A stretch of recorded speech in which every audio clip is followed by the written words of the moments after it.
adopt the American Council of Education's criteria to allow our separating service members to count applicable military training and experience for academic credit toward a degree. This resolution is a continuation of our military initiative to make Georgia a more friendly military state. And if there are no questions, Madam Speaker, I'll yield the well.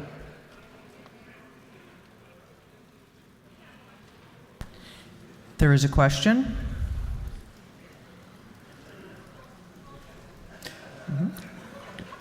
Chair recognizes Representative Bentley for a question. Does the gentleman yield? That would be a yes. Yes, ma'am. I feel a setup here, but Is it not true that the Fort Valley State University has a very strong ROTC program and will be happy to host one of your study committee meetings? yes. Thank you. Ma'am, There are no I more yield the well. questions. The gentleman has yielded the well. Is there any objection to the previous question being ordered? The chair hears none. The previous question is ordered. Is there any objection to adopting the committee substitute? The chair hears none. The committee substitute is adopted. Is there any objection to agreeing to the report of the committee, which was favorable to the adoption of the resolution? The chair hears none. The report of the committee is agreed to. Shall this resolution now be adopted? All in favor of the adoption of the resolution will vote yes. All those opposed will vote no. And the clerk will unlock the machine.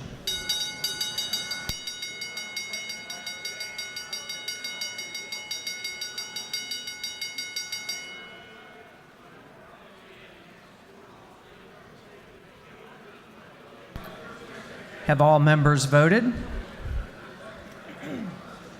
Have all members voted?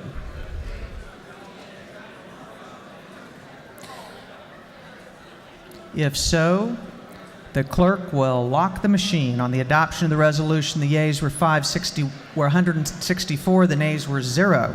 The resolution, having received the requisite constitutional majority, is therefore adopted.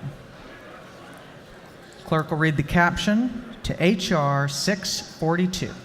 H.R. 642 by Representative Knight of the 130th and others, recommending that the NOAA Fisheries rescind the closure of federal waters offshore Georgia for the period from April 15, 2017 through May 31, 2017, to allow Georgia anglers and saltwater fishing guides a fair and equitable opportunity to enjoy a public resource in keeping with the spirit and the intent of the Magnuson-Stevens Fishery Conservation and Management Act. This resolution I refer to the Committee on Game, Fish, and Parks. The committee recommends that this resolution be adopted. Chair recognizes Chairman Knight for to present the bill. Thank you, Madam Speaker. I appreciate the opportunity to present the resolution. Members of the General Assembly, our Georgia anglers are always ones to make sure that we're doing the right thing and protecting our resource. This, in case, is the cobia fishery, the saltwater fishery, and it's the Mid-Atlantic group, which stretches from Georgia to North Carolina. There has been a decrease in cobia over the years, and so NOAA has come in and closed the federal waters. But the problem is that most of Georgia anglers catch their cobia in the federal waters, but there are two states above us that are outseeding the entire catch limit for the entire Mid-Atlantic group just within those states, and they catch them in the state waters.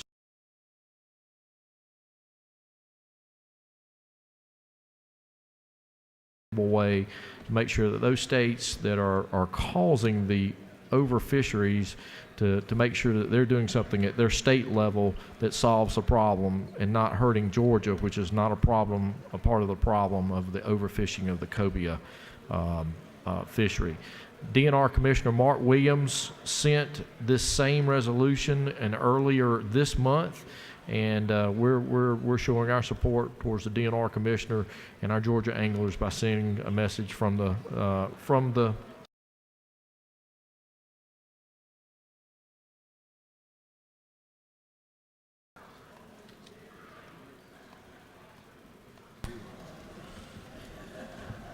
There was a question. Chair recognizes Representative Williams of the 87th for a question. Thank you, Madam Speaker. Would the gentleman yield? To your right. Yes. Thank you very much. Is there anywhere in your resolution that deal with Googling? Googling. Is it Googling? Would you Noodling. noodling? No, sir. That one too. No, sir. That is currently.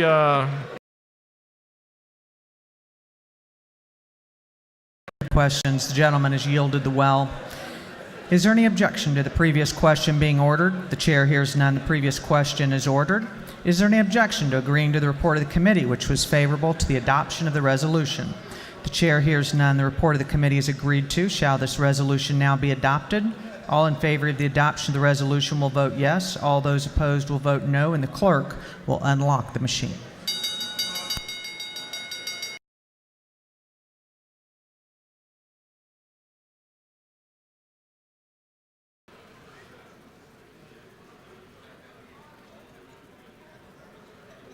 Have all members voted?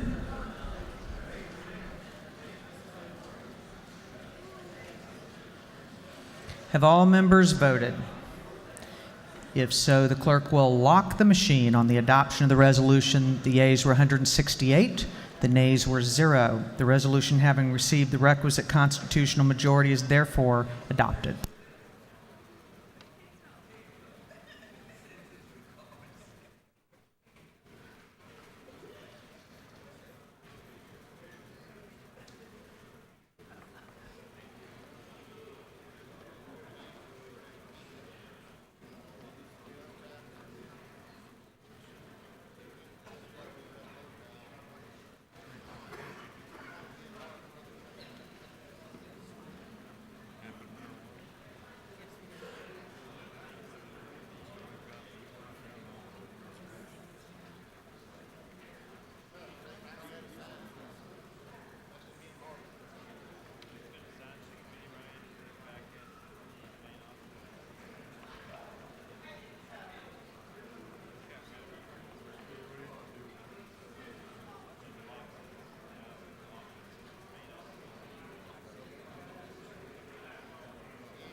Clerk will read the caption to Senate Bill 222. Senate Bill 222. Senate Bill 222 by Senator Kennedy, the 18th, and others to be entitled an act to amend Titles 36, 45, and 46 of the Official Code of Georgia annotated relating to local government, public officers and employees, and public utilities and public transportation, respectively, so as to create the Local Government 911 Authority. This bill has been referred to the Committee on Judiciary. That committee recommends that this bill do pass by committee substitute. Chair recognizes Chairman Alan Powell to present the bill. Just a minute, Mr. Chairman. We are on to the rules calendar. We're still on the rules calendar. This House will be at order. Gentlemen may proceed. Thank you, Mr. Speaker, and ladies and gentlemen of the House. I bring to you this morning Senate Bill 222. And while in the gist of it is technical in nature, but it's not very technical, what we've got here is a chance to upgrade a system in our state. 222 is a culmination of several years of work and negotiations between the telecom industry and our local governments and some state agencies. we've got a system of telecom on the 911 system. It started in this state in 1977. That was when the first 911 bill was passed of creating, raising revenue for the counties to do an enhanced or to do the 911 system. It was changed again. The next legislation was in 1999 when we added the wireless customers, in 2005 and then 2011. Since that date, we've become, as you know, the telecom industry has changed dramatically. The day of the hard lines are just about a day of the past. So now it becomes necessary that we start doing some things to modernize.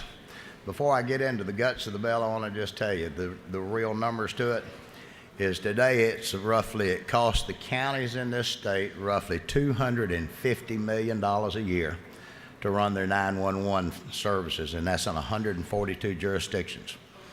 The actual dollars that are coming in from the 911 fees are about $163 million. At the end of the day, with the changes in modernization and by creating a 911 authority, statewide authority, should bring in approximately another $40 million. This is a culmination of work between the telecom industry and the counties and government officials. And the counties are willing to pick up, we'll pick up about $14 million. The providers have decided that they would give up any of the cost recovery that they've been able to get in the past. That'll generate about $14 million.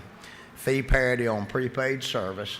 And when I say the prepaid service, antiquated as it is, once upon a time when you went and bought a prepaid phone card, it was originally set up when phone cards were being billed out on two-week cycles. It's 75 cents a piece, and that's still what it is, even though today these prepaid cards are done on a monthly cycle. So it brings them into the $1.50, just like the other phone lines. New revenue from unregistered VoIPs should bring in an estimated $7.5 million for close to $40 million extra dollars that are coming in. So what we have is a bill that's going to create an authority. Right now you have a 911 commission that basically regulates this, even though it's all regulated by the local governments that do these type of things. I'm going to go over the bill with you. Technical as it may be in nature, it's not too terribly bad. Section 1 creates the 911 authority. All governments that have the 911 centers will be included. The authority to contract with the Department of Revenue for the collection of the 911 fees from the telecom industry, and they'll do the dispersing to the 142 jurisdictions. The Department of Revenue can be paid up to 1% of the total revenues collected for their work that they do. The authority will coordinate all the planning and training for the 911 centers. This is for future use or the expanded or the new generation 911.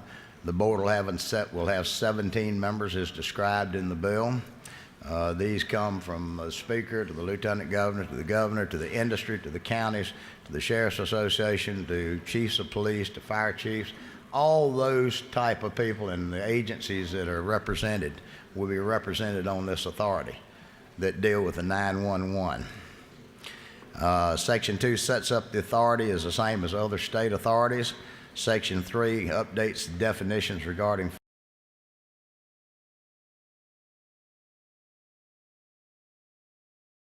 changed since 1977. Section 4 would repeal the old 911 Advisory Committee. Section 5 lays out the responsibilities and the registration process for the telecom and the subscribers. Section 2,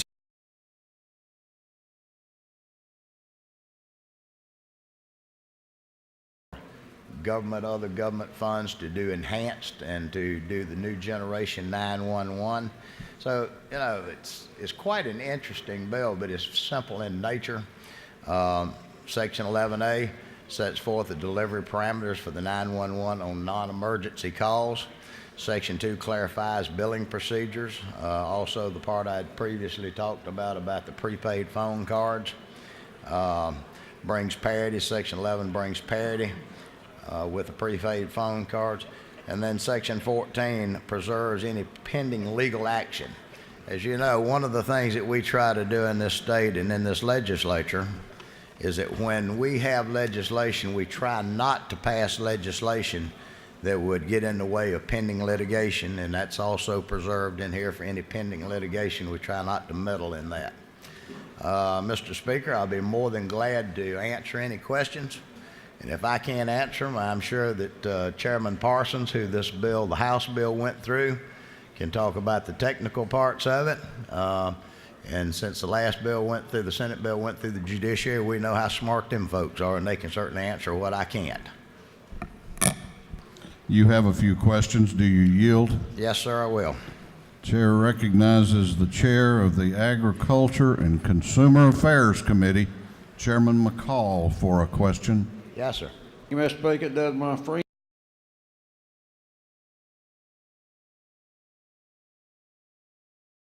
on through the next couple of pages, it talks about the board of directors.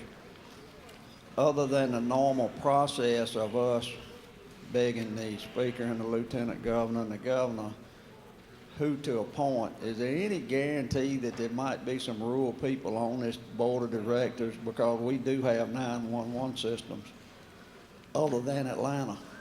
Well, I would certainly hope so. As you had just said, the speaker and the lieutenant governor have choices. The governor has choices, and you know, let's hope that rural Georgia will be represented, and I feel certain we will. Do you further yield? Yes, sir. Chair recognizes Representative Gravely to your right for a question. Yes, sir. Mr. Chairman, you yield. Yes, sir. Is it not true that the 911 Directors Association and have had a hand in this bill and have worked diligently on this bill over the last several years to alleviate a lot of the problems that they are experiencing due to the outdated models that we currently have? Yes, sir. You're absolutely correct. They have been involved. Thank you. Chair recognizes Representative Bentley to your left for a question. Mr. Chairman, you. Yes, sir. Yes, ma'am. Is it not true that 3 of my 4 counties that are part of the Middle Flint E911 really wants this legislation to pass? Not being from Middle Flint, I don't know, but if the lady says so, then it must be so. Thank you. Thank you. Chair recognizes Representative Cox to your left for a question. Yes, sir. Thank you, Mr. Speaker. To my friend in the well, I appreciate you bringing this legislation. Isn't it true in committee that we discussed how this legislation is needed to propel Georgia into the next gen 911 system that's going to use GPS and really make it more likely that lives are saved and help arrive sooner to our citizens? You're absolutely right. Would you yield for a second question? Certainly. Isn't it further true that many of our providers now are having to endure multiple audits each year? And while this creates a new authority, it actually would streamline government in that providers would only be subjected to possibly 1 audit each year for their 911 services. Absolutely right. Thank you, sir. Thank you for the questions.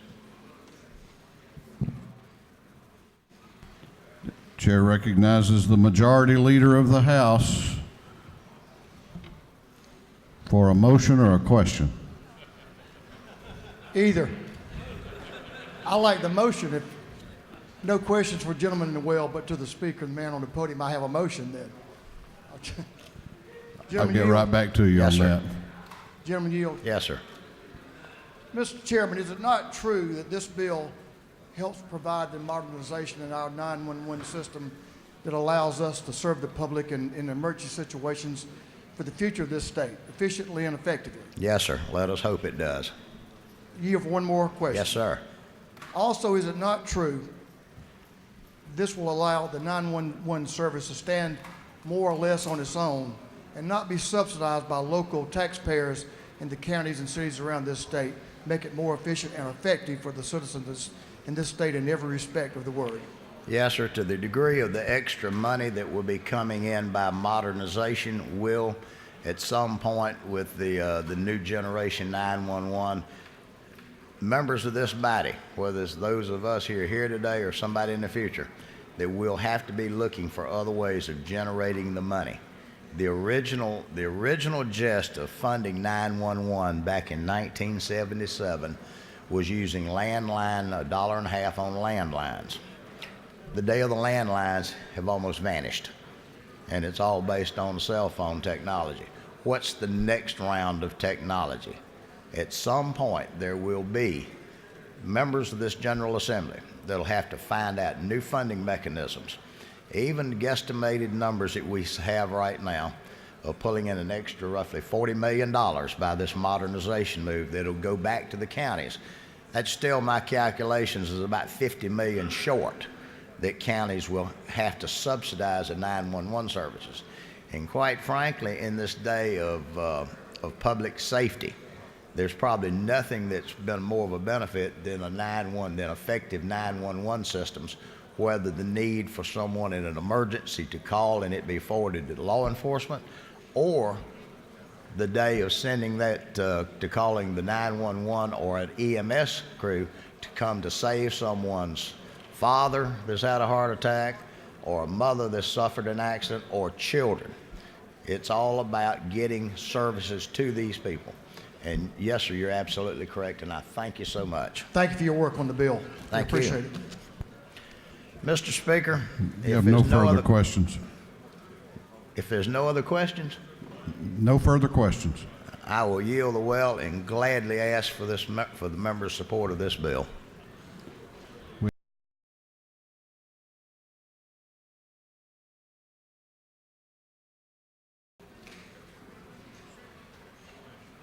Chair recognizes Chairman Welch to speak to the bill.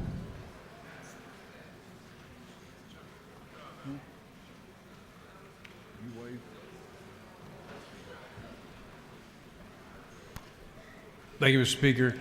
Members of this House, I just wanted to come forward and say that this is an extremely important bit of legislation for our local 911 systems. It is an essential tool in having a coordinated effort to look at how we communicate for public safety purposes across this state. We do not have a centralized system for discussing how public safety communication should occur across this state.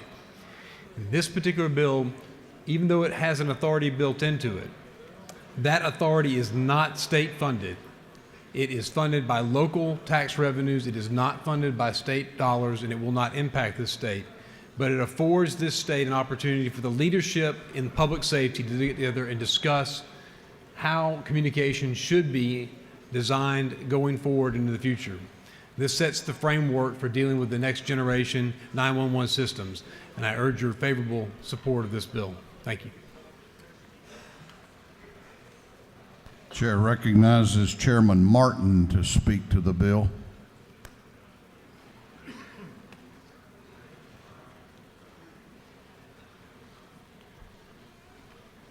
Thank you, Mr. Speaker. Thank you, members, for giving me a minute. I come today with great reservations about Senate Bill 222, not because 911 is not important to the citizens of the state of Georgia, but because the method and methodology to trying to solve a problem by creating larger and big government. Some of the things that we need to look at when we're looking at this bill is currently today across the state of Georgia, about $165 million is collected from taxpayers. The gentleman earlier said taxpayers don't fund 911. I would respectfully disagree that $1.50 a month on your cell phone bill, 75 cents on a prepaid, which will go to $1.50 in this bill, an increase. In fact, that $165 million does come from Georgia taxpayers. Before this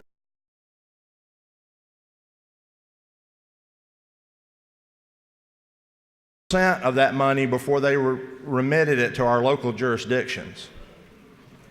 Under this bill, and they got to keep that because they had to remit money to a lot of different places, and they had to undergo many different audits. But in this bill, they still can retain that 3% of $160 million. And also, before any of that $160 million get to your local areas, so that 911 operators can be paid, equipment can be purchased, and service can be delivered to our constituents. Up to another 1% will be peeled off by the Department of Revenue, and up to another 1% will be peeled off from taxpayers' money to fund another government authority. There's no question that 911 services need to be funded. There is, in fact, a large question about how we're doing that. I'll give you an example. Someplace in my family, there exists a household where they live in Concord, North Carolina. They have 2 cell phones in the house. They have no landlines. One cell phone is billed to Alpharetta, Georgia, so the $1.50 comes here. Another cell phone is billed to the corporate entity where my son works. So Concord, North Carolina gets no revenue for their 911 system. This bill does nothing to look at how 911 needs to be funded to be sustainable. We need to be looking at how to sustain the funding for these important services, not creating some more government bureaucrats to shuffle the money around. As I go forward and looking at it, another major concern, and I do appreciate Chairman Welch and Chairman Willard's perfection of the Senate measure, but there are 18 members of the commission, the authority. On line 146 of the bill that I have, I think there are 2 copies, there's just a slight change, but it talks about 9 members of that board of directors making up a quorum and a majority of a quorum being able to transact business. Doesn't make good sense for me to have a quorum be 9 members of 18, a majority of that quorum being able to do business, so 5 out of 18 people can get together and buy property, they can take on debt, they can decide how federal funds are spent and how our taxpayer funds are spent. So I certainly hope if the House decides to move this bill forward today, when it goes to conference, we would look for at least a majority of the board making financially binding decisions. I also wonder when we get further over in the bill and we talk about the charges to be exceeded, that we take a good and strong look at. When this bill first came forward, the authority wanted 3%. Today, they're up to 1%, so I think we can be pretty clear that they'll take the 1. And I stand here before you on March 30th, 2017, to tell you that this body sometime in the future will be asked to up that 1%, and they may well be asked to fund it through state revenues. Ladies and gentlemen, this is an important item for us, 911 is, but there are a lot of jurisdictions that are just fine with the way it's being done now. This authority does not, even as it's written today, start getting into the business of the funding until 2019. We're in the first year of a biennial session. I suggest we hold this measure. We put into this measure a study to look at how 911 should be funded, and we bring it back next year and do the right thing that will complete the task for Georgians. In the event we can't do that, I would respectfully ask you to consider very carefully whether or not you want to peel up to another 2% off monies that your constituents pay for 911 and put it into a bureaucratic black hole before you press the green button. Mr. Speaker, if I have no questions, I yield the well.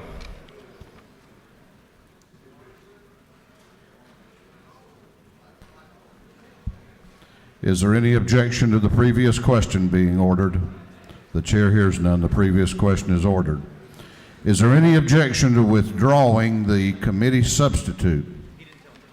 The chair hears none. The committee substitute is withdrawn. Is there any objection to adopting the substitute offered by the Committee on Rules?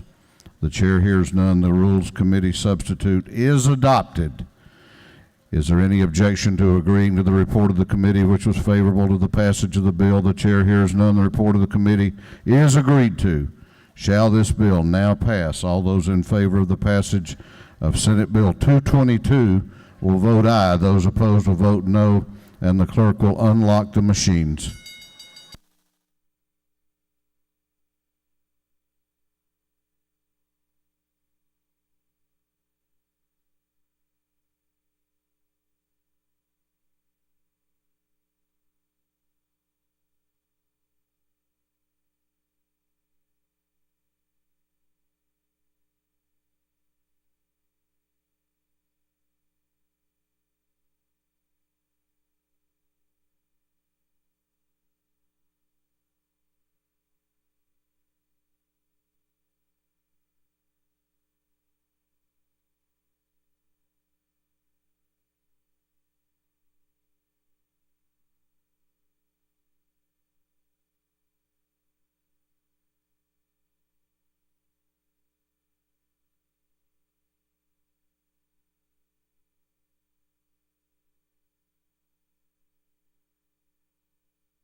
Have all members voted? Have all members voted? If so, the clerk will lock the machines. On the passage of Senate Bill 222, the ayes are 143, the nays are 30. This bill, having received the requisite constitutional majority, is therefore passed. Chair recognizes the chair of the House Rules Committee for an announcement. Margaret, it's me again. There will be a Rules Committee meeting in 8 minutes, 3:41. Rules Committee meeting at 12:30. This House will be in recess for lunch until 2 p.m.